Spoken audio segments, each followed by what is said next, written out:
Hi, hello everybody. If your destination is the conversation with Michael Pollan, along with the members of the Center of the Neuroscience of Psychedelics, then you've boarded the right Zoom, so welcome to you all. On behalf of the Mass General Hospital, its Center for the Neuroscience of Psychedelics, its Advisory Council, and all the friends of the center, please welcome to our launch event to celebrate the creation of this center. What an extraordinary thing this is. We appear to have over 1,200 people registered. I'm Jerry Rosenbaum. I'm the Psychiatrist-in-Chief Emeritus of the Massachusetts General Hospital and a professor of psychiatry at Harvard Medical School and the first director of this Center for the Neuroscience of Psychedelics. Right now, behind me, you'll see some of my colleagues from the Massachusetts General Hospital.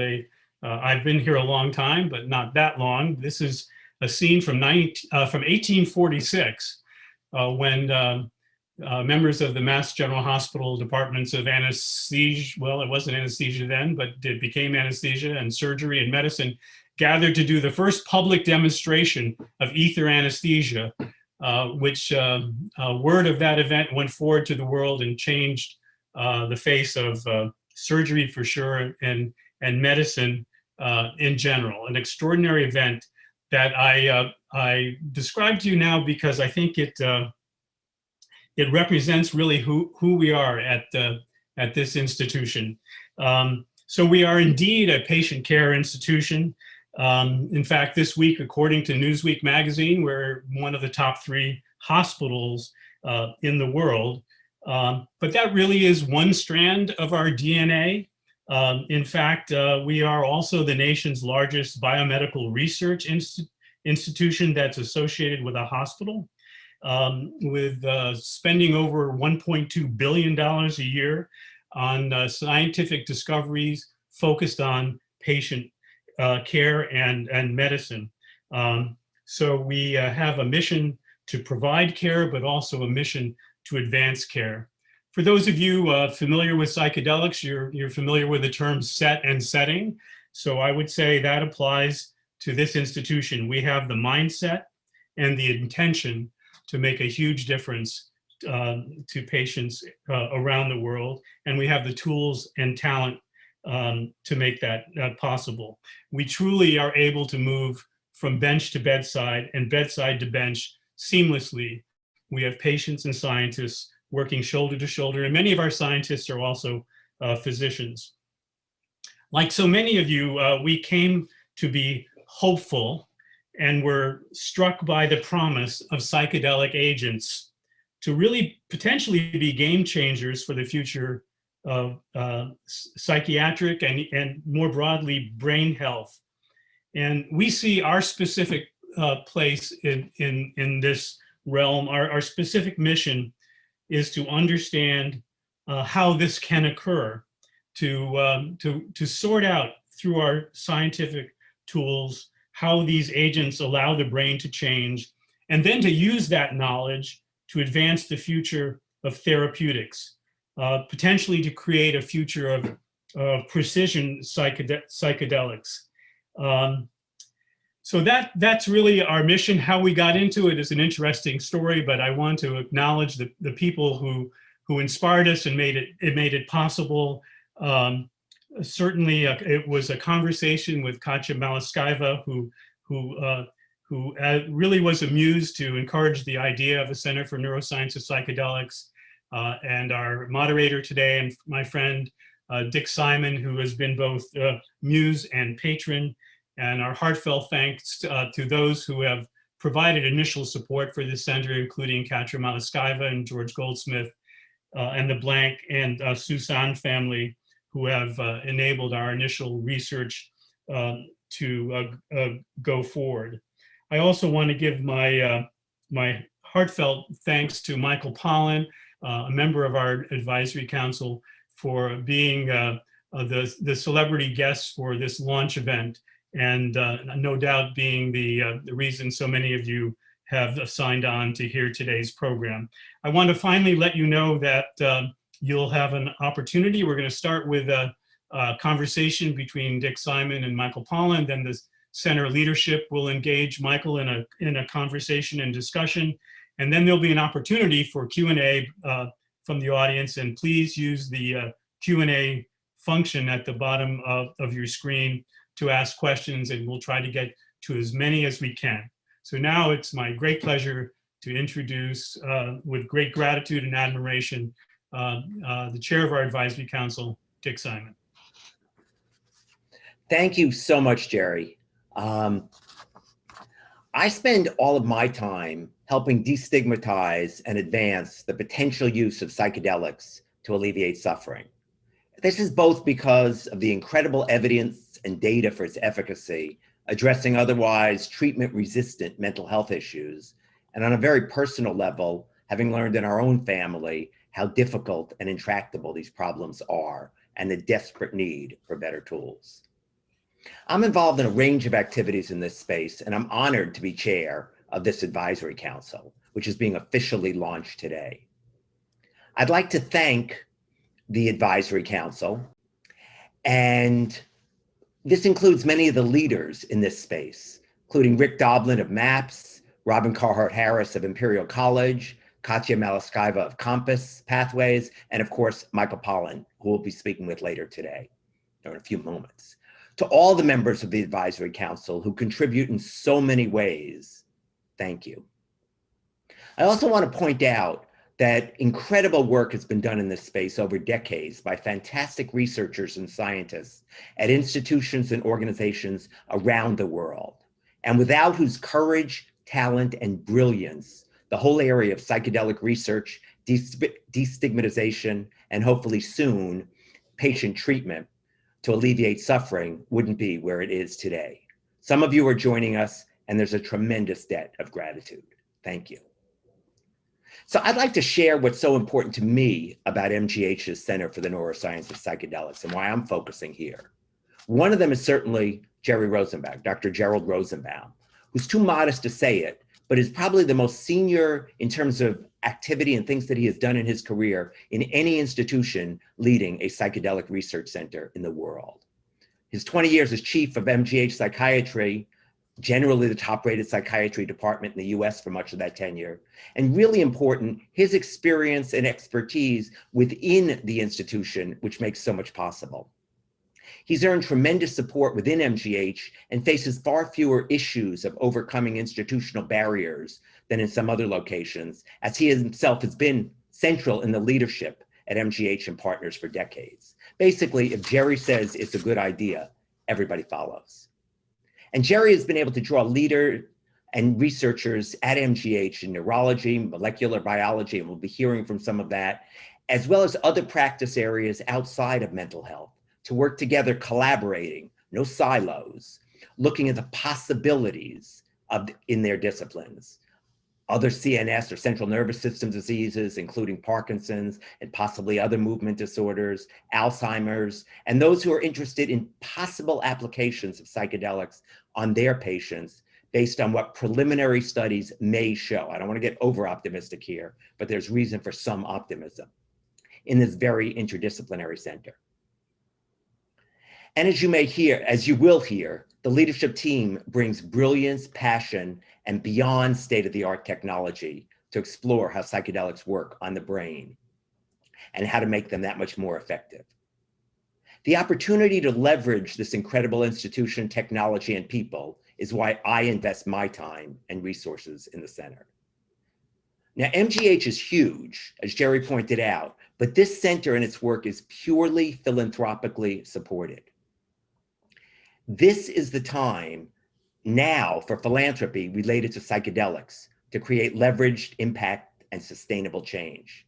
Because today, traditional major sources of medical research are not yet funding work in psychedelics. There's virtually no government funding, and to date, with the exception of a few great and innovative foundations and organizations, very limited support from mainstream major foundations. So this is the opportunity to make huge impact. So we're incredibly privileged today to be joined by Michael Pollan, who really needs no introduction. Michael's the author of 8 books, 6 of which have been New York Times bestsellers, including his latest, How to Change Your Mind, What the New Science of Psychedelics Teaches Us About Consciousness, Dying, Addiction, Depression, and Transcendence. Many working in the psychedelics arena break the recent history of the space into BP and AP, before Pollan and after Pollan, given the effect of his work to bring the topic of psychedelic medicine and therapy into mainstream awareness.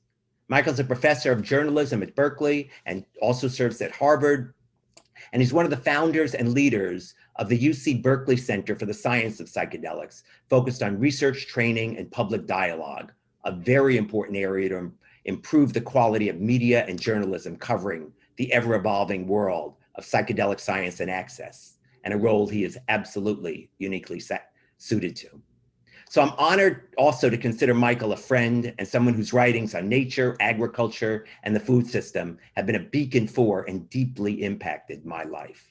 We're now buying a farm and engaging in regenerative agriculture, thanks in no small part to Michael's long-term influence, which I'm deeply grateful for. So Michael, welcome, and thank you for being here. Thank you, Dick. That's a very generous introduction. Thank you very much. It's great to be here and to be play some role in this center, which I regard as one of the most encouraging developments in the whole field, actually, in the last several years. So I'm very happy to be here. Great. So we'll get back to the center in a moment. Can you share what led you to write How to Change Your Mind? Yeah, I never set out to write a book on psychedelics or write about mental health. My interests, as you know, were very much about nature, the environment, agriculture. I'd been writing about that for many, many years. But I have always been interested in the symbiotic relationship between humans and other species, and particularly plant species, which has been my passion since I began gardening as an 8-year-old. I had written before about how we use plants and how they use us. And one of the things plants do for us to get themselves moved around the world, given really good habitat, things like that, is change our consciousness. This is a very interesting strategy on their part, and it's a very interesting desire on our part. So I've followed that thread in our relationship to the natural world for many years. In Botany of Desire, I wrote a chapter on cannabis. I wrote a piece about growing my own opium in the 90s, which got me in a little hot water. So when I heard, so this was in the background of my interests, but when I heard that, and I read an article in the New York Times that said that at both Hopkins and NYU, they were giving psilocybin, which I knew a little bit about and had had some experience with, but pretty limited, to cancer patients, terminal cancer patients, to help not with their cancer, but to relieve their, what the doctors called their existential distress, their anxiety and depression at the prospect of death and the fact of this diagnosis. And I thought this was such a curious development that I had to look into it. And this led to an article I wrote for the New Yorker called The Trip Treatment, where I really got to know some of the patients and the researchers. And in the course of writing that piece, which was one of the most provocative pieces of journalism I'd ever had the occasion to report, I decided there was a really interesting book in this, that that through psychedelics, there was so much you could learn about mental health, about the mind and the brain, and the fact that after having all these interviews with these cancer patients who'd had their lives transformed by a single experience, I got intensely curious to see what that was all about. And so decided to embark on the book, How to Change Your Mind, which involved, as you know, not simply third-person reporting, but first-person reporting. And that was transformative for me. So when I first read the book, I thought and at that point I was actively involved in trying to advance psychedelic research and destigmatization. I thought I could sort of retire from my work in destigmatization. Here was you writing an incredible book with an amazing platform, but I realized there was still a lot to do. And there have been major changes in the roughly 3 years since it's been released. Could you just comment on what the landscape looks like now versus when your book first came out? Yeah, it's remarkable what's happened in the last 3 years. And I certainly don't take credit for it. I think the book has influenced a lot of people. It has made psychedelics a more acceptable topic. Before I published, most of the scientists I talked to would tell me, who weren't already committed to psychedelics, that very small group that got, visionary group that got the work started. Other scientists, and this was true at my campus at Berkeley, told me, well, this is a death sentence for graduate students to study psychedelics. This is just out of bounds. And so I thought that was very interesting, and certainly it's now inbounds. There are psychedelic centers popping up at very prestigious universities all over the country, all over the world. So that's one big change. I also see change, though, in the public's interest in psychedelics, and that people who are very resistant are now at least curious. So I think the conversation has changed in many ways. Now, as a journalist, I don't pretend that, I can move the public dialogue. What journalists are good at is maybe seeing around one corner. We're not visionaries, but we do have our fingers in the air. And when the zeitgeist is kind of shifting, we often pick up on it a little bit early. And I had some sense that there was something in the air with psychedelics before I published the book. I knew it after the New Yorker piece came out and had such a strong reaction. But there was I could see that there was two things converging. One was this promising new treatment that was showing some, as you point out rightly, very promising preliminary results. And that is still mostly what we have. Although a lot of research has been done since the book came out in 2018. So you had that trajectory, and then you had the fact that a mental health crisis was deepening, not just in this country, but in the world. And it's been made, of course, much worse by the pandemic. And I didn't fully understand how limited the tools that mental health treatment has, and how sore the need is for new tools. And I think that I expected a great deal of resistance from, conventional psychiatry. And one of the biggest surprises for me was that I didn't encounter that resistance. In fact, I encountered great curiosity and a willingness to take this seriously, which I take as a measure of the state of psychiatry as much as anything else, that there's a general recognition that, we've got some really unsatisfactory pharmaceutical agents, and that we have a lot of mental illness that's not being treated successfully. And so that the openness to innovation that I never expected to find is really quite profound. And the beginning of the center is, I think, one more indication of that we can do a lot better potentially, and deal not just with symptoms, as a lot of the drugs we use do, but actually deal with causes and cures. Yeah, which is really pretty amazing, rather than a pill a day to just. Oh, it's so exciting. Bad. Yeah. Yeah. No, it's very exciting. I mean, we may, look, we may be disappointed when we get to phase 3 studies of all these agents, but from everything I see, the phase 3 work is supporting the earlier work, and signs are very encouraging. Yeah. So you graciously agreed to be on MGH's advisory council and to speak today. Why do you feel like the work at this center is significant and worth focus?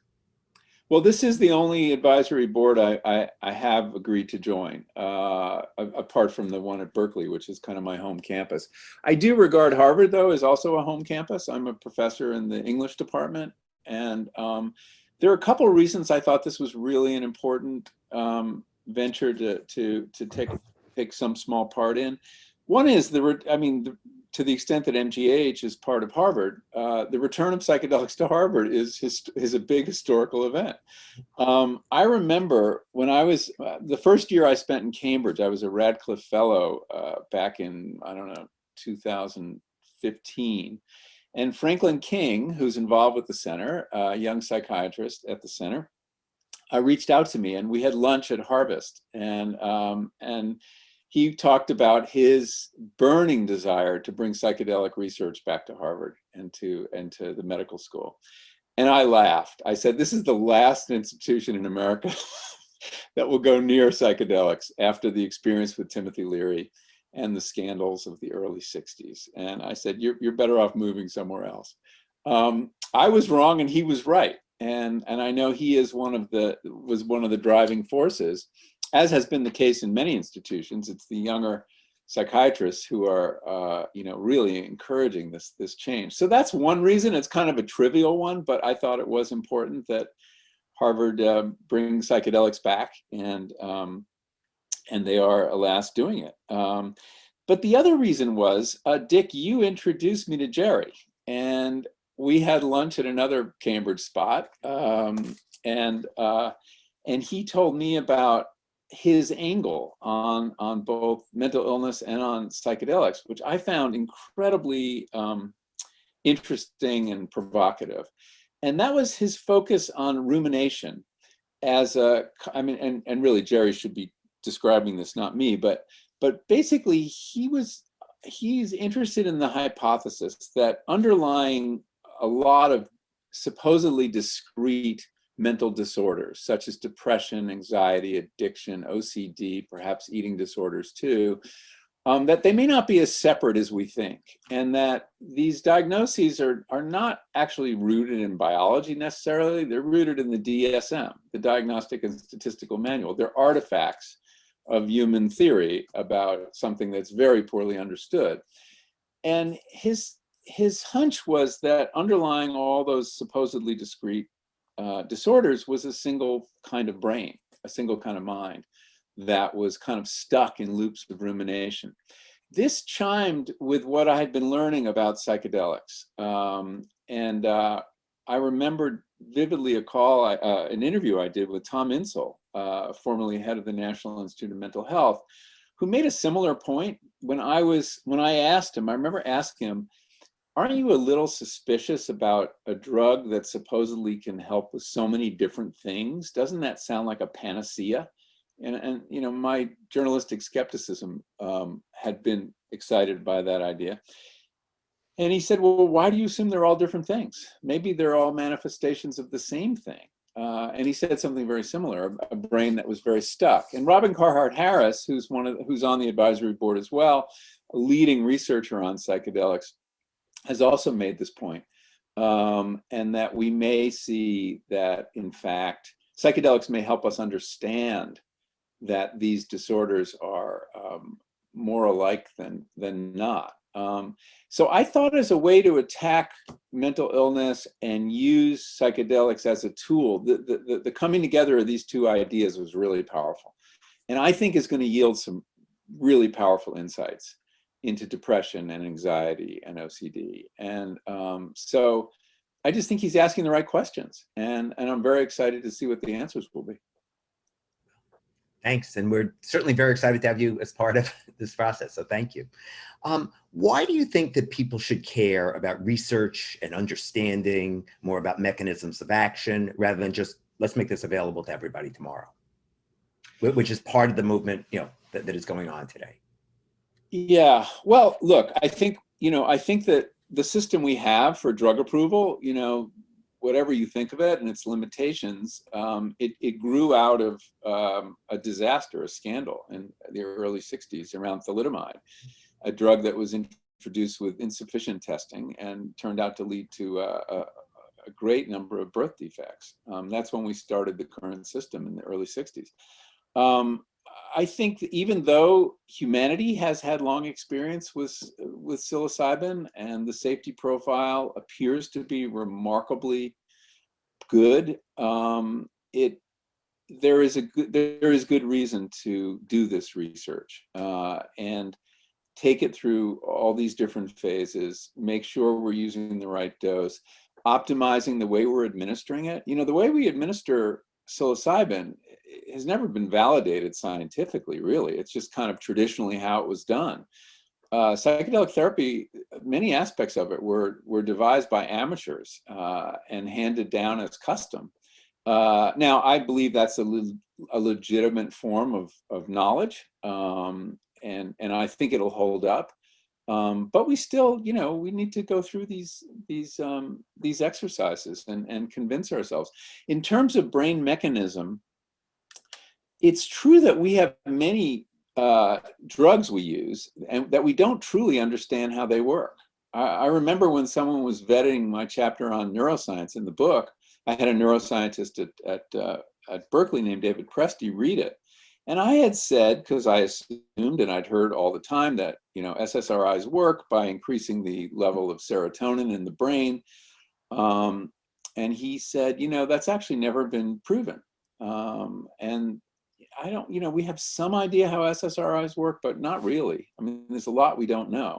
So we do use drugs without understanding them. I think in this case, though, understanding the mechanisms of action are really important because these are very different kinds of drugs. The operative theory, and this has really been put forth by people like Roland Griffith at Hopkins and Robin Carhart Harris, is that what is causing the change in the brain or in the mind is an experience. It's not about playing with the neurochemistry, even though you need the chemical to occasion this experience. It's the powerful, sometimes called mystical experience or experience of ego dissolution that correlates best with a successful outcome. So this is, yes, this is pharmacology, but it's of a very different sort. We are administering an experience to people, and it is that experience that appears to heal them.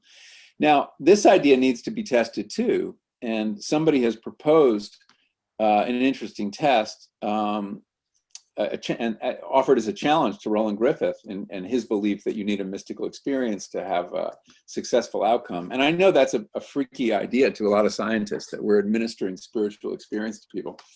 But that's precisely what I think is so interesting about this. And that was well, what if you gave psilocybin to someone under deep anesthesia and you got the same change? Whether it was the breaking of an addiction or the lifting of a depression, and Roland agreed that if that worked, he would stand down on his theory. But the point is, it's important to know this. I think, what are we really dealing with here? And then there's the purely intellectually exciting opportunity to figure out new things about the brain and the mind and the relationship between the two. Because psychedelics stand right on that border. I mean, we are doing something to the brain that's changing the mind.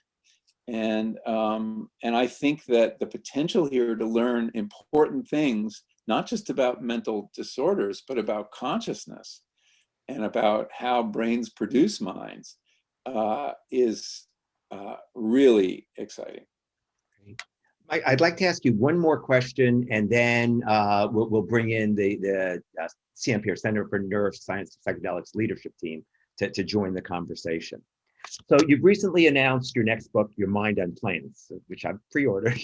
And can you talk a bit about the focus of the book and particularly what you've learned about mescaline and what are the psychoactive plants that you're most fascinated with? Sure, yeah. So my next book, which is coming out in July, is called This Is Your Mind on Plants, which is meant to allude to the drug war, now thankfully subsiding, if not quite ending. And what I do there is look at our relationship to three psychoactives, and I chose them very carefully. So one is opium, another is caffeine, which is the psychoactive most of us are involved with on a daily basis, and don't even think of as a drug or as an addiction, but there you have it. And that raises all sorts of questions about what is a drug and why are some stigmatized and some celebrated. And then the third is mescaline. So that's the only psychedelic in the book. Mescaline is really interesting to me because it was the first psychedelic that was explored in the West. It comes to the attention of science and psychology in the late 1880s and 90s. It's synthesized in 1897. and it came through, it came to the West through indigenous channels. It had been used by Native Americans for thousands of years, and used in Peru by the civilizations of the Andes also for thousands of years. And it really helped get started the psychedelic revolution with Aldous Huxley's book, The Doors of Perception, which is just a canonical book in the field. But nobody uses it anymore, and it's not really being used in research. And so I was curious to learn about it, and I wanted to do something in this book I hadn't done in How to Change Your Mind. In How to Change Your Mind, I stuck pretty closely to the science and the research, because the subject was so not credible that I needed lots of white coats around and stethoscopes to get people to take it seriously. But the fact is, everything we're doing around psychedelics is based on a foundation of indigenous knowledge. These substances have been used by civilizations for, as I say, millennia, 6,000 years in the case of mescaline. We shouldn't forget that. We haven't learned all we can from indigenous cultures and how they use these medicines in healing and in their own spiritual growth. So mescaline was an opportunity for me to explore that. And so I look at the Native American Church, which is a very hopeful development in American Indian life, and has helped this community that suffered from dispossession and alcoholism and so much trauma, has done more to help them than anything else. And mescaline is, of course, the chemical in peyote, and they use it in the form of peyote. But I wanted to explore that world and see what happened behind the teepee, where a psychedelic is being used in this healing context. And caffeine is just a fascinating substance. Why do plants make it? Why do we like it so much? What does it do for us? I think it's changed the history of civilization, actually, the advent of caffeine.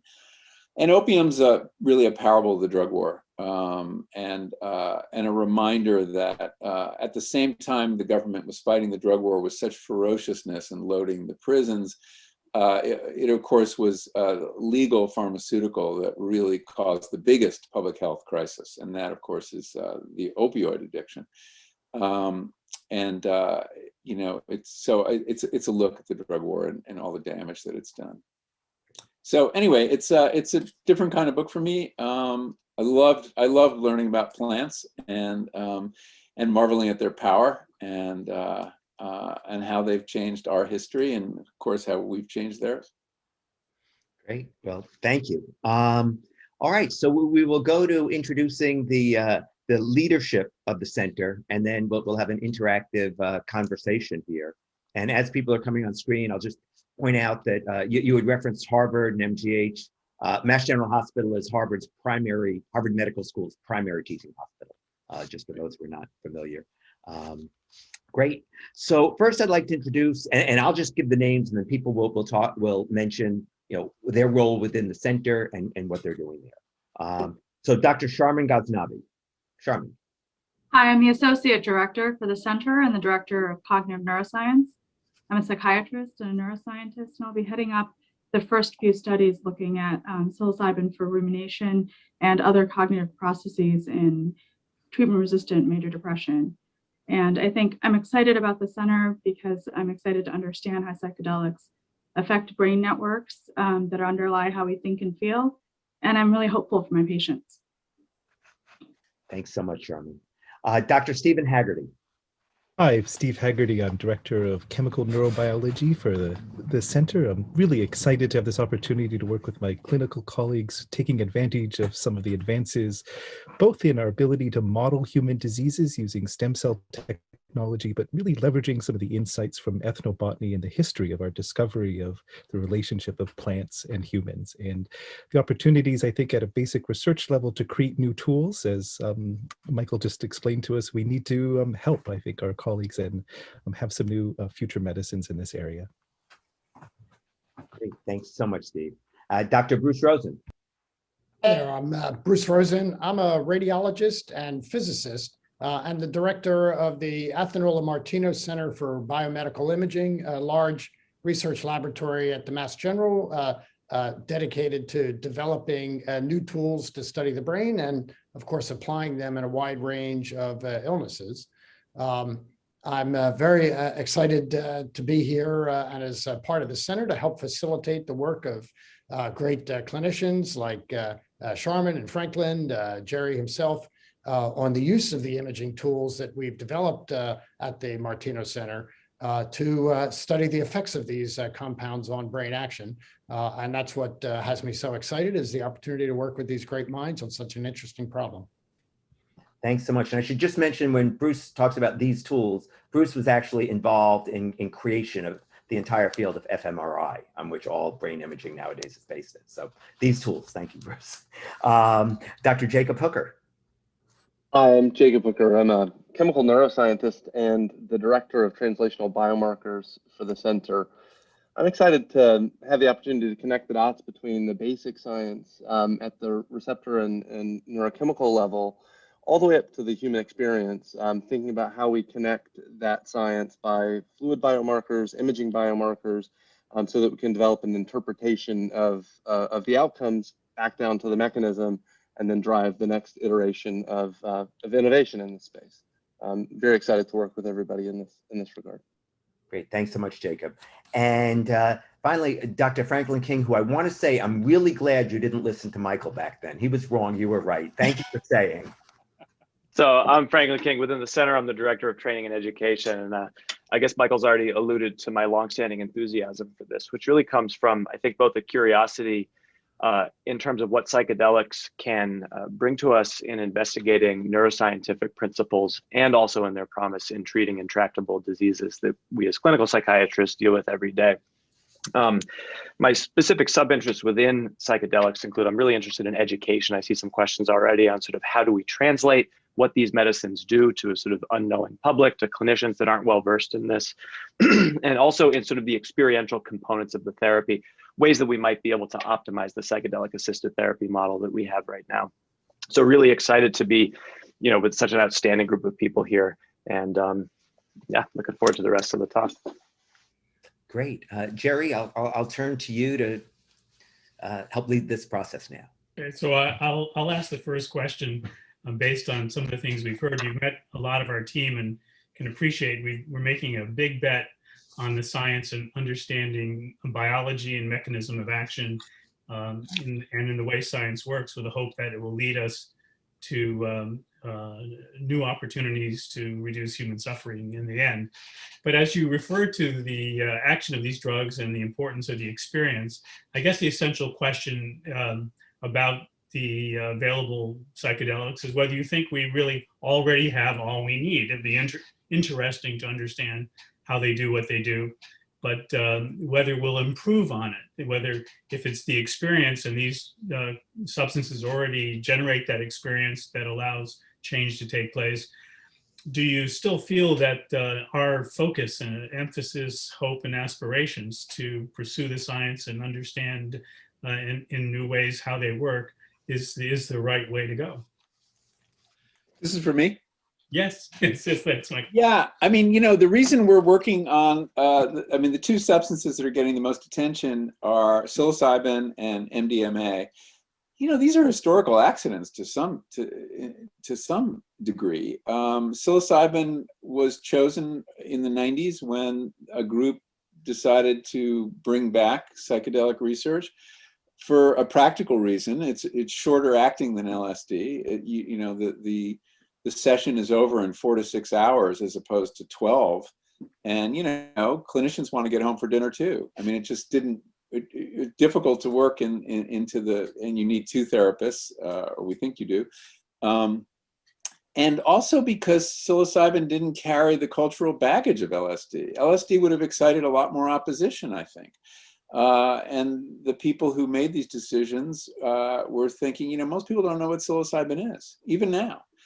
So it can go below the radar. Are there other compounds that might be superior?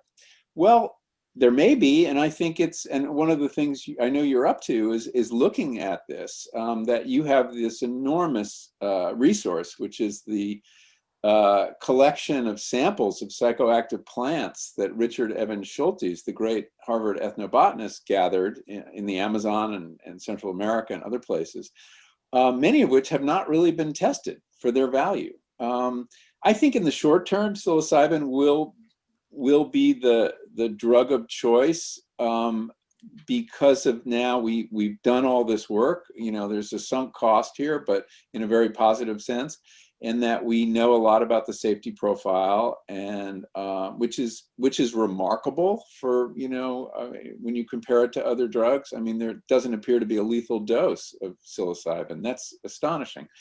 And there are risks associated with psychedelic therapy, but they're really manageable with this substance. But I can imagine even new compounds. I mean, like, what if you could tweak mescaline so it was a 6-hour trip and not a 14-hour trip?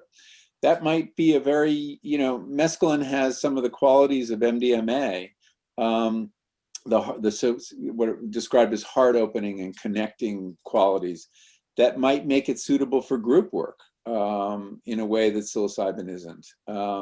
So yeah, I think there's a lot of work to be done, and I think we should be scanning these other molecules and figuring out what they're good for. Sasha Shulgin, you know, the great psychedelic chemist, came up with hundreds of compounds by tweaking the mescaline structure. But, you know, so I think that that's important work to be done. That's kind of some basic science that needs to be done. But I think if our goal is to alleviate human suffering as soon as we can, working with psilocybin and MDMA makes very good sense. Okay. Michael, following up on Jerry's line of questioning, one of the criticisms that has come up is this tension between the experience that psychedelics provide and researching it. And I was wondering if you could speak to that, because it's kind of like, you know, analysts who worry about studying psychoanalysis, you know, is that tension real? How do we address it and make people comfortable with the idea that we're not trying to take away from the experience? Yeah, I mean, psychedelics, you know, what's so interesting about them is that they're right on this kind of frontier where the experience is clearly very important, and studying it in the absence of that may or may not be productive. But you really need the subjective reports of the people who have these experiences. In that sense, it is like psychoanalysis. It brings the mind back into brain science, or insists that we bring the mind back into brain science, and may show ways to, you know, kind of bridge that divide. I think it's curious that some of the people who've done the most work were behaviorists by training, Roland Griffith and Matt Johnson at Hopkins, and you know, which kind of brackets whatever's going on inside the black box and is just interested in, you know, effects, responses to stimuli of various kinds. But I think they've found themselves drawn into another kind of conversation where the phenomenology is really important to understanding what goes on, unless this experiment with anesthetics, you know, pans out, and maybe we'll have to do a rethink. But you know, I think that the challenge is to figure out what's going on in the brain while the mind is having a certain kind of experience. And I think the scanning work that you guys are going to do, and I know you've got some really powerful tools, we still don't know a lot about whether there are visible or measurable changes in the brain after a single psychedelic experience. Some of that scanning work is starting to be done, but you know, we have reason to believe that experience does change the brain. I mean, you know, learning changes the brain, right? Trauma, we know, changes the brain. And in a way, one of the hypotheses here is that in the same way a deeply negative experience can change a human brain, could a deeply positive experience change it in another direction? So I think it's a dilemma to some, but I actually think it's an opportunity. Bruce, you want to take it from there? Well, only to reinforce the point that we're really just at the threshold now of developing the tools that should allow us to be able to look for both the short-term changes that are happening actually during the experience and how those kind of perturb the functioning and the network dynamics across the brain. And we now have the tools to be able to do that. But then further, since we have reason to believe that that experience seems to change the plasticity of the brain and its openness to change over a more extended period of time, what I'm very excited about are ways that we might be able to learn what are the mechanisms of plasticity through the effects of these drugs, to know how to look for it and document it. And that's a situation where not only our experience with these drugs, but the kind of compounds that Steve is going to be able to explore might be valuable, because it may give us a hint into much broader class of compounds that are really targeted towards enhancing plasticity. Obviously, that's highly relevant for all the disorders we've been talking about, but equally relevant for disorders like recovery from stroke and other neurological disorders. And so the ability to get into the fundamentals of how the brain can rewire itself, I think is a fantastic opportunity that experiments that Sharmin is setting up to do are really setting us up to be able to explore. Yeah, just to follow up on that, one of the interesting lines of research that's been going on with animals and psychedelics has been demonstrating the power of MDMA and also LSD to reopen critical periods in development, which is obviously closely related to plasticity. Gould Dolan is a neuroscientist at Hopkins, not part of their psychedelic team, but she's done this with rats and with octopuses, which are both very solitary creatures. But she found with both MDMA, which she's published, and LSD, which she hasn't yet, that this period of maximum adolescent sociality in these species can be reopened. And that is very suggestive in terms of things like stroke. I mean, we all know a little bit about critical periods. There's this period where you can learn language very easily, and then that closes, and around how sociable we are. Very important potentially to studying autism.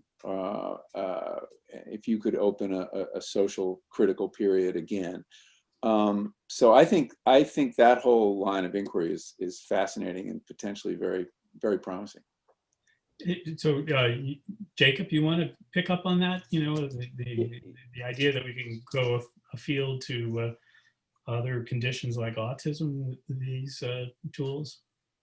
Yeah, I think the potential of this therapeutic strategy is quite large. And because of that, we've seen just tremendous commercial interest. We've seen biotechnology companies emerge, quite large ones at this point, that have an interest in supporting commercialization of these ideas. I think to some degree they're excited about helping us understand the science too, but oftentimes they come to us with very specific goals that would help their sort of commercialization strategy, the science that needs to get done to get them through the clinic. One thing we wrestle with is to what extent to leverage that money to try and help do the science we need versus to seek more academic money, if you will, grants, philanthropy and related. How would you see sort of us maximizing the relationship with sort of the commercialization arm of psychedelics as we grow and move the center forward? I think it's a tremendous question, and we're grappling with it at Berkeley, whether we want to do corporate partnerships. There is a kind of gold rush going on right now. There's just so much capital, and there've been a couple successful IPOs that have, companies have been started, this week with plans to have an IPO next summer. I mean, it's just kind of a crazy amount of capital chasing what is probably too few good ideas. There's some interesting complications in this field. I mean, we're talking about compounds that have existed and been used for thousands of years in some cases, that people are interested in patenting in some ways, or somehow controlling and monopolizing.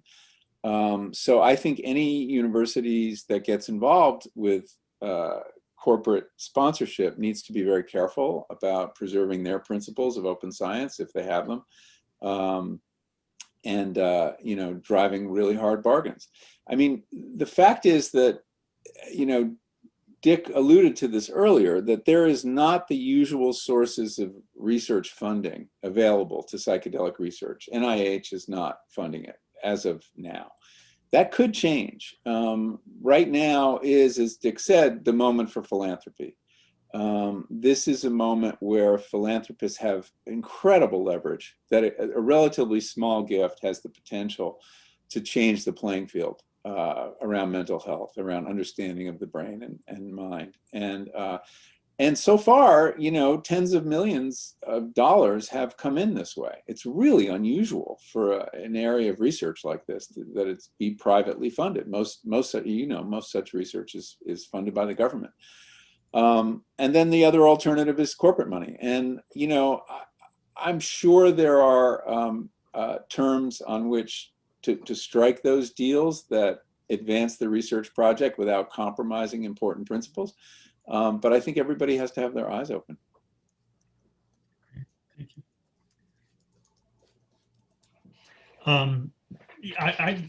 Before, and I know Dick has a question to ask, but you had made some references to neuroplasticity, and I think we've talked, you made some references to the intensity of therapeutic interaction during the experience. So neuroplasticity is just an opportunity for change to take place, and therefore change could happen in different directions. Some might think that in situations of trauma, there's plasticity, and the result may be post-traumatic stress, for example. So how do you think about the issue of risk with these drugs in terms of creating an opportunity for change, but it could go both positive or negative? Yeah, that's a good question. I need to remind everybody I'm an English major with no scientific background whatsoever. Okay. So, you bluff so please, well. Please factor that in. I don't think I've had a science course since high school. But I've learned a lot about science as a journalist, and I've had great teachers like you guys to tutor me in these things. You know, Timothy Leary, one of his most valuable contributions was this notion of set and setting, that the particular nature of the psychedelic experience is that it is shaped in a profound way by the expectations of the person taking the psychedelic and by the physical setting, the internal and external environment. And I think this is true to some extent with all drugs. The placebo effect suggests as much, but it's extreme in this case.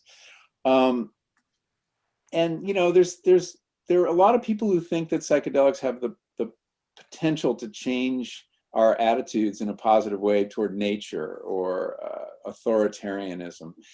I worry that they could go in a very different direction, depending on who's taking them and for what purpose. You know, we take them for very positive purposes. Generally, our intentions are all in the direction of improvement, doing good.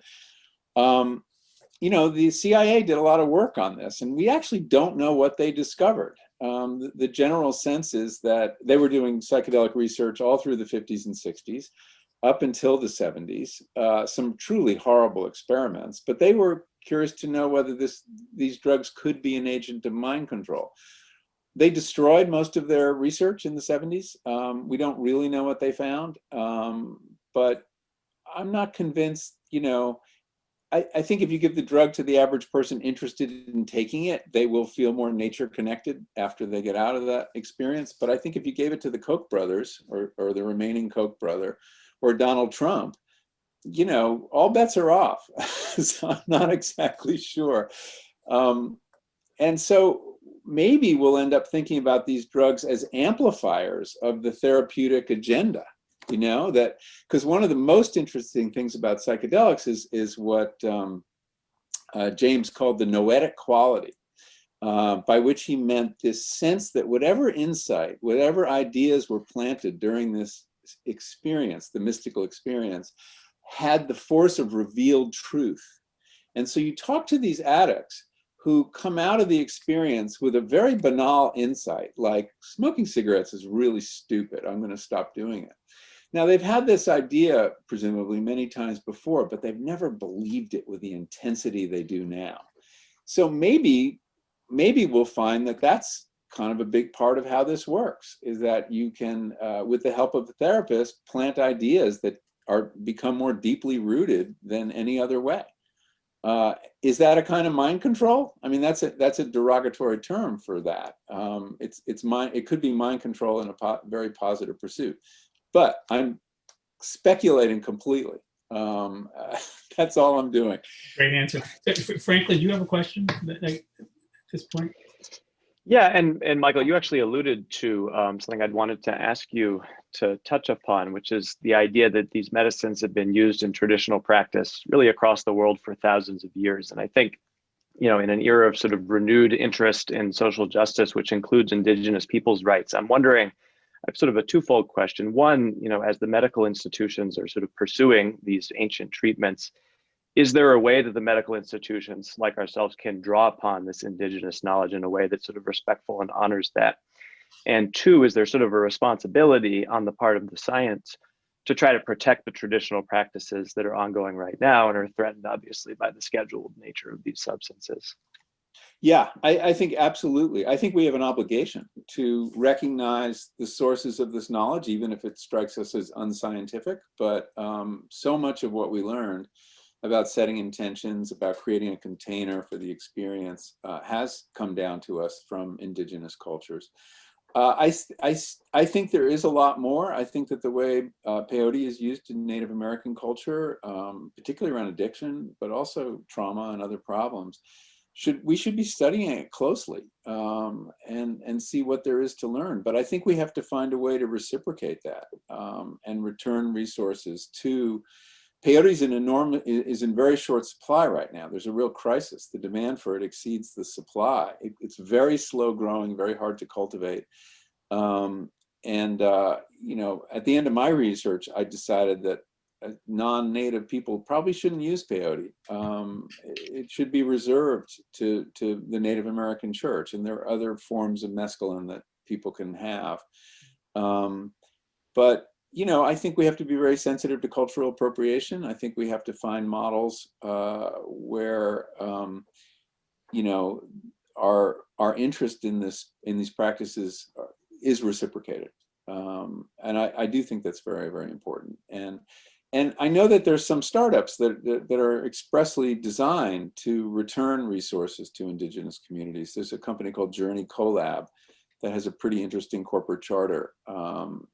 And whether it'll work or not, we'll see. But they're acutely aware of it.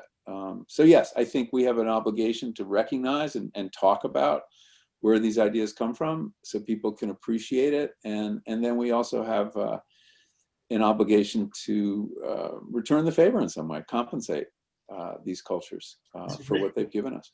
It's a great segue to ask. For Steve, if he has questions, he has the deepest and broadest knowledge of ethnobotany on our team, and I wonder if he has some follow-up. Yeah, I mean, I think Michael really hit on some of the important issues that those of us that are thinking about how to leverage the incredible legacy of knowledge of those that have created the field of ethnobotany, how we know that psilocybin exists dates back from some incredible mycologists and plant biologists who laid that sort of foundation. And I think these important issues of reciprocity and understanding, are there alternatives? Maybe once we discover a chemical, of course, from the mescaline example, we could synthesize it, but does that capture the full spirit of what peyote absolutely has? And that's a really important debate about synthetics versus what nature might provide. But I wanted to, Michael, I wanted to ask you a slightly different sort of question here that's about projecting into the future a little bit, because we've been really touching on these two major ways in which psychedelics are used, either sort of in a religious model, in that case with the Native American church, versus this medicalization of it that we're all really excited about for the reasons you articulated again about ensuring that the molecules are safe and effective and we create an evidence base. But sometimes I wonder if we're putting too much pressure on the current clinical trials. And, is there another way that you would project ahead in a few years that we'll be looking at this and say, oh, that was the obvious path to go down here, that we're not? That's a really interesting question, and it's one I've been thinking about. I mean, we are sort of cramming psychedelics into our model, right? Our model of mental health, our model of drug discovery, and maybe that's not right. A lot of people who work with psychedelics in the underground have a different conception. They're using them therapeutically, but they see it as a kind of process, and I shouldn't generalize, but many of them that I've talked to, not so much as solving X problem, you have depression or you have addiction and we're going to fix that, but more as a process that over several different psychedelic experiences leads to a kind of growth, leads to a self-acceptance, leads to greater happiness, not in such a dramatic way where just fixing problem A with substance B, but more of a process of spiritual growth. And that is that more true to the substances? It might be. It might be. On the synthetic issue, I think that's a really interesting one. I mean, there's something like, I mean, you know better than I, 50 other alkaloids in peyote. And in psilocybin too, we're working with synthetic psilocybin in all these trials, but there are other, and some of them we know to be psychoactive alkaloids in the mushroom. And should we be, baeocystine is one, should be working with that too. And I don't think that kind of research has been done. Is there any kind of entourage effect when you have, the whole plant versus the synthetic? There again is another example of taking a very rich and complicated thing and forcing it into these round holes. The FDA really just wants to hear about one molecule. They don't want to hear about a group of molecules. That's one of the reasons ayahuasca doesn't get a lot of studying, because it's multi, there are lots of different alkaloids involved, and not just alkaloids. But what if that is what is most active? So I think we should be sensitive to the fact that we're taking something complicated and putting it into a simple framework. At this point, Michael, do you have questions for our team about our program and what we tend to do, or questions for any of our Yeah, I would love to hear a little bit more from Stephen about his plans for looking at all these relatively unknown substances, and how he plans to go about studying them and figuring out if there's gold in them there hills. We're in our, I would say, earliest stages of formulating exactly what that's going to look like, but I can give you very practical examples. And that's been, in many ways, we're tracing back the legacy of the late Harvard professor and great ethnobotanist Richard Evans Schultes, someone I discovered as a graduate student at Harvard. I recognized that people like Franklin King had uncovered his work, and a little book such as this, a golden guide, where he captured this amazing diversity of psychoactive substances, right? And the fact that someone like Schultes really told us in the late 70s that these plants may provide some of the tools that would be useful in psychiatry right now is part of this fascinating history. And he tells us about all of these other plants. Now, many of these are not ones that are readily accessible, either because they are found only in the Amazon jungle or in other locations from that. And we're trying to think about how we leverage some of Harvard's resources through the Harvard Herbarium, where some of those collections exist, where we may not be actually sampling those plants, but that knowledge we can connect to another sample source of it. So technologies, including genome sequencing, that let us, create a molecular barcode of that plant. We want to bring some of this information to life right now. Very practically, though, what we're doing in the lab is trying to make extracts from some of these plants that he described that we haven't found the active psychoactive component. In some cases, not for lack of trying, but in other cases, great chemists like Albert Hofmann and Schultes didn't find the component. And so I'd like to think, if Schultes was alive today, some of this technologies of both our human stem cell cultures, but the kinds of neuroimaging methodologies that Jacob mentioned, and our ability to look at some of these which are not controlled substances right now. And that's this whole interesting area. And so I think I want to also broaden the word psychedelics. That's one class of psychoactive molecules, neuroplasticity modulators in general. And my gut feeling here is that nature has a lot to teach us. Nature's a fantastic chemist. She's able to make molecules that would humble even the best chemist out there. And so how do we take advantage of some of those technologies to create new tools in this? I think we also need to create a new generation of ethnobotanists. I think a great failing of Harvard was to let that department lapse after Schulte's retirement or death. And so much important work was done. And if you think of the people he trained, absolutely, Wade Davis and Andy Weil and Mark Plotkin, a whole generation of really important thinkers and explorers. It would be great to bring back some of that. And there's still more things to be found, in the Amazon and other places. So that'd be great work to support. Schultes used to keep a basket of peyote buttons outside his office for students during office hours. This goes back to before peyote was scheduled, but he was handing them out like candy, I think, to his graduate students. Maybe that's why they let the department lapse. They ran out of peyote buttons. So I think we're going to transition at this point we have so many questions coming in from the audience. I'm going to synthesize some of them in order to try to get as many covered as possible. There are several around the question of rumination and how it's being looked at and what it really means to sort of break down and transdiagnostic criteria and what is going to be done in the study at MGH and more broadly. So I'll turn that over to Jerry. Jerry Sharmin. Yep. You're muted, Jerry. Jerry, you are muted. Actually, everyone is. If a panelist wants to speak, you have to unmute yourself. Okay. So I'll start the answer and then turn it over to Sharmin.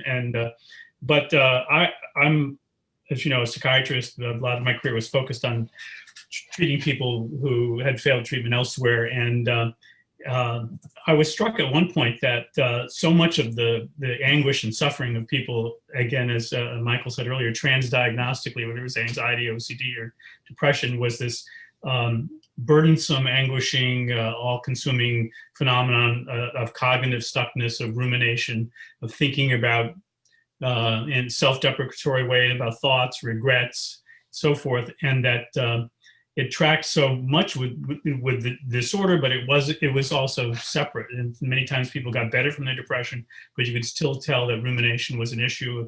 Rumination often increased before even the depression did. So, and it wasn't well characterized or represented in our diagnostic criteria in our nosology. So I was intrigued by it, and when I was chief, I could call a meeting and everybody would come. And we started a task force to try to understand rumination, and Sharmin was a great discovery because she was in our department. It was MD, PhD from Yale, and her graduate work had been in rumination. So she took on a lot of the initial tasks of designing a tool to measure rumination as a state that we could use in studies. And as she mentioned, the next projects that we're doing with psilocybin will focus on rumination. But Sharmin, do you want to take it from there, from that introduction, and answer the question with more scientific savvy? I mean, I think it's worth saying that we don't know a lot about rumination in clinical populations, in large part because it's existed in ivory towers and has been studied in sort of what are called healthy analogs. So long before we started looking at psychedelics for rumination, we recognized that there was a need in our clinical populations to be able to understand it and characterize it across different disorders. Because one of the things I learned when I became a psychiatrist and during my residency training was that, as much as rumination was studied in major depression, all of my patients struggled with it, which meant that and like Jerry said, they struggled with it even after the disorder was under control otherwise, which meant that this was an enduring phenomenon that needed to be addressed and understood if we were going to help all of these patients. And one of the nice things is that it is transdiagnostic. So it's not focusing on treating one illness. It's looking at ways that, a number of people can be helped across different illnesses. And in terms of how we're going to study it, one of the first things we had to do was come up with a measure to understand rumination, not so much as a personality trait, which is how it's largely been studied, but sort of how does it change over time? And fortunately, we'd already started that work, and we were also trying to think about how to treat it so that we could actually help our patients and not just study it. And that's actually how we came to, the world of psychedelics and our interest in it. Fascinating. I mean, I think that one way to think about it too is it's about habits, right? It's about habits of thought. And what psychedelics seem to be good at is breaking habits. That's another way to think about plasticity. But these very set ways of thinking are loosened. And that may have to do with, we were talking about these ability to map connections in the brain, that if those connections are even temporarily disrupted, that may create an opening to break habits. And, so there's a lot of different ways into this issue. But I do think rumination is a very powerful concept to work with. So. And it's so interesting the way you describe it as state and not trait, which of course also gives you hope to be able to accomplish exactly what Michael has laid out. Yeah. So there are several questions in the area of if the center will be looking beyond what are called classic psychedelics, looking at things like MDMA, which is now in phase 3 trials with MAPS for PTSD, and looking at ketamine. A lot of questions around ketamine, which is as ketamine-assisted psychotherapy as opposed to ketamine infusion. Ketamine is regularly used as an antidepressant and anti-suicidal agent, but there's a lot of talk about ketamine-assisted psychotherapy. So what, I open the floor to whoever would like to address that. Any thoughts on MDMA, any work that's going on in MDMA that anyone would like to speak about, and or possibilities around ketamine-assisted psychotherapy? Franklin, you want to kick off this discussion on MDMA? Sure. So I'm one of the principal investigators on a study essentially seeking to combine mindfulness-based intervention with MDMA-assisted psychotherapy in a PTSD population. So MDMA is certainly one of the agents that we hope to be working on fairly early on in the sequence of studies that we have going on. I would, as far as ketamine, like a lot of other clinical settings, we have ketamine treatment available, and as it has been historically, it's been used as a therapeutic itself. So ketamine infusions, we've done intranasal ketamine, but have just started really to think more about the potential of ketamine-assisted therapy. Some of that, I think, is becoming more widespread because of the gap that exists between the availability of psychedelics for psychedelic-assisted therapy. So while there have been practitioners who have been doing ketamine-assisted therapy for a while, I think the enthusiasm for it is sort of to fill that interval as we wait for psychedelics, with a possibility that ketamine has some biological mechanisms that overlap with psychedelics, and particularly in terms of evidence of having profound effects on neuronal plasticity. So there is a group in our center that right now is putting together an approach to do some feasibility work with ketamine-assisted therapy with the goal of studying that as well. But I think it's an opportunity to do that while we wait for psychedelics, because it may have some similar potential. I don't know if others have more to say about that. Maybe Franklin, do you? Well, I think the other interesting thing about ketamine is that it not only sort of fills the space, but I think it also allows opportunities for clinicians and other people who are interested in working with psychedelics to sort of get their feet wet and get a little bit of experience working with patients in a clinical setting under non-ordinary states of consciousness. So that's a great point. We can prescribe ketamine now. It's off-label, but doctors can write a prescription for it. Patients can obtain it, and we can use it as a drug or as a vehicle to assist therapy. We can explore it. Can't do research on it without an IND, but you can use it clinically, which is sort of an interesting irony. You know, one thing that occurs about MDMA, if you study the history of psychedelic therapy, there was a third mode of psychedelic therapy that nobody talks about very much, and it was called psycholytic therapy. And this was very popular in the late 50s in the psychiatric community, particularly in LA, where you give a medium dose, not a microdose, but a medium dose of LSD and then later MDMA to patients in talk therapy. And it would have the effect they could still hold the conversation, but their defenses were lowered and could talk more freely and establish a stronger bond very quickly. There are some underground therapists I've recently learned of who've continued to do this, and that once these drugs are approved, I think it'll be a very interesting thing to explore.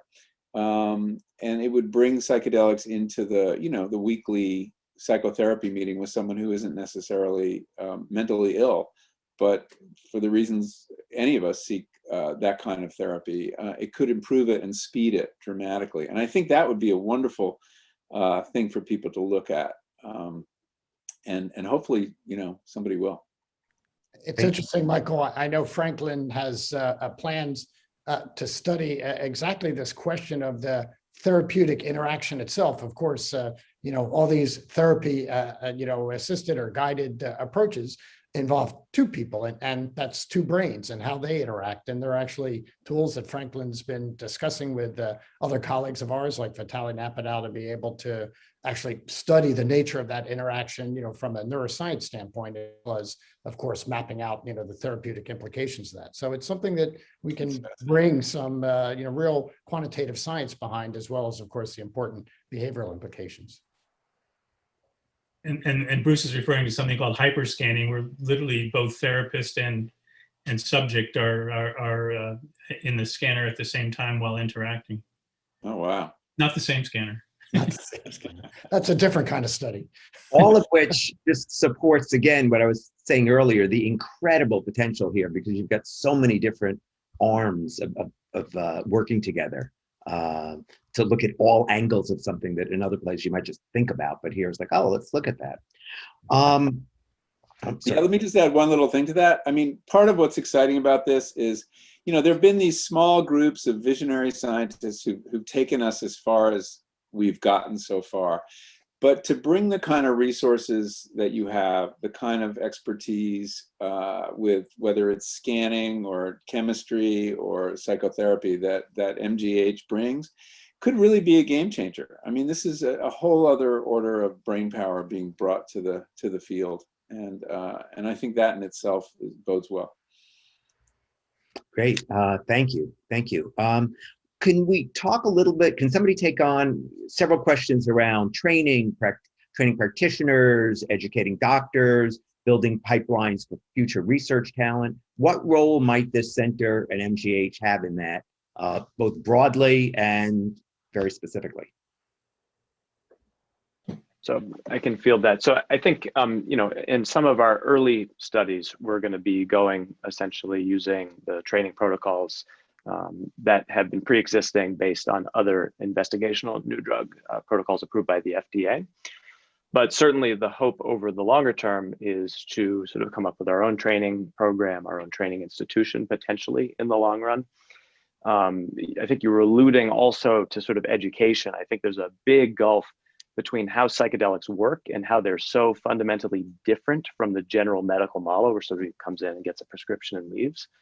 That there's I think we really have our work cut out for us as the psychiatric community in sort of translating the language of psychedelics to a broader unknowing, both psychiatric practitioner public as well as the lay community. So that's going to be another significant arm. We are partnering with our Psychiatry Academy, which is MGH's psychiatry educational division. We have 65,000 members around the globe. So one thing that they do is they sort of put out educational programs to educate psychiatrists and other mental health clinicians. So we're actually working on developing a program to educate clinicians on psychedelics right now.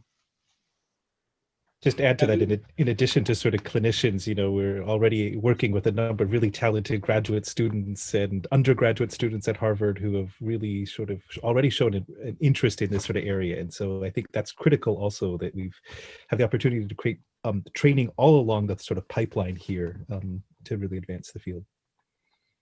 One important model that I think we'll end up using is training across the disciplines, right? Training in the fundamental chemistry as it applies to the translational biology and to the clinic. And so I think the center will be in a really unique position to cross-train across those silos to create a generation of scientists that hasn't been seen yet. And that's one of the exciting aspects of a center like this to me. Thank you. I was just going to add one thing, Franklin, if you can clarify for people who aren't familiar with the Psych Academy at MGH, I think it exemplifies the sort of scale of operations and potential that exists starting through this center. Sure. So the Psychiatry Academy is a pretty large division within the Department of Psychiatry. And I couldn't put a number to how it compares, but I'm pretty sure it's probably one of the largest in the world of any institution that sort of provides educational materials. And not just that, the Psychiatry Academy, they work with non-governmental organizations, other hospitals.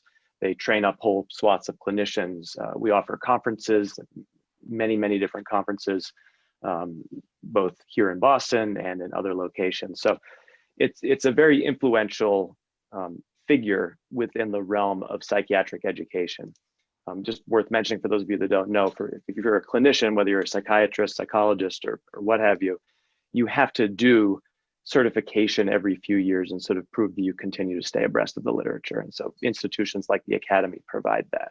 So we're really hoping to sort of try to fill a role in translating psychedelic knowledge to clinicians utilizing this academy. We have a presence in sort of the majority of countries throughout the world, so it's a big program.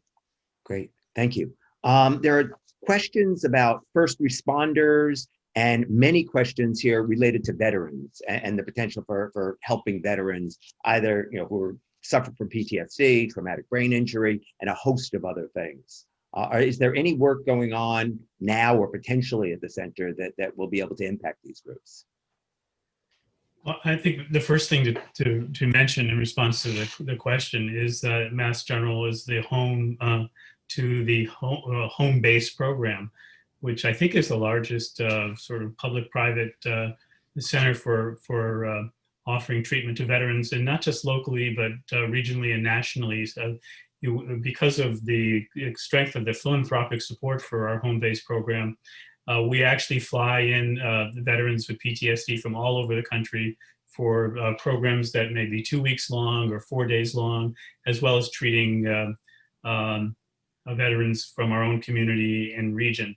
There have been collaborations and educational efforts with first responders in the region as well. The program's executive director is a retired U.S. Army Brigadier General Jack Hammond, who has done an amazing job of building out the program. We have an incredible center, a state-of-the-art treatment facility where a lot of this work takes place, and many of those who deliver treatment at home base are members of the Department of Psychiatry, psychologists, psychiatrists, and other professionals. Home base is excited about being a partner with us in what we expect to be our first treatment program for PTSD with MDMA that was alluded to earlier. So it's an incredible opportunity, and we're sort of well placed to work with that population. That's so much a part of our ecosystem in Mass General, and so big a part of the commitment of the Department of Psychiatry to those who have served us and served our country. Thank you very much. So we're coming toward the end of our time, so I'd like to do two things, please. First, Mike, I want to thank everyone for participating, from who's joined us, as well as leadership in the panel, and certainly you, Michael. But we have two more things coming up, so you definitely want to stay connected here. First is, Michael, if you had one message coming out of all this that you would like to make sure people take home with them, what might that be? And while I give you a moment to think about that, and after that, we will have Dr. Rosenbaum, close and with some remarks. And again, thank you to all the leadership at the center for the incredible work you all do. I guess my message would be that this area is promising enough and potentially could be profound in its impact, both on mental illness, which really is, as I said earlier, a crisis, a public health crisis all around the world, and that it is not being supported by government, by and large, and that it is an opportunity for anyone who has the ability to support the work in whatever way they want, whether it's clinical work or basic science. This is a field that's been generated kind of bottom up, and this is an opportunity, I think, for philanthropists to step forward and have potentially a tremendous impact. So I think that's what I'd leave people with. Great thing to leave with. Thank you very, very much again, Michael. And Jerry. I obviously echo what Michael said, and I want to reflect on something Jacob said about graduate students and young scientists who are excited about working in this area. We see the same phenomenon in young physicians, young psychiatrists, palliative care doctors, pain specialists. So many are interested.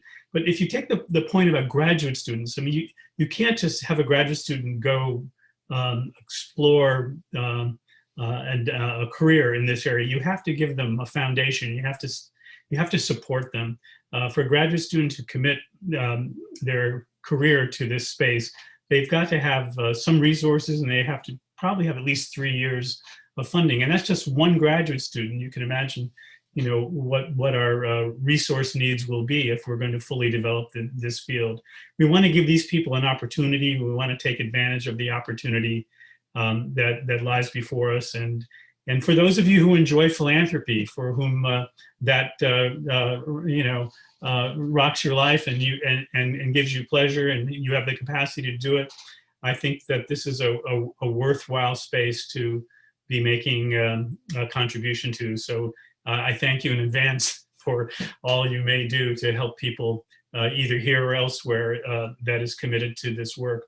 And I want to close by thanking so many of you for joining us today and being part of this exciting venture that we're on, and for your interest and commitment to this field. And Dick and Michael, just a phenomenal presentation. Michael, you're an extraordinarily thoughtful and well-versed person, and have given us such a great gift today. So thank you so much, and everybody, good luck and stay safe.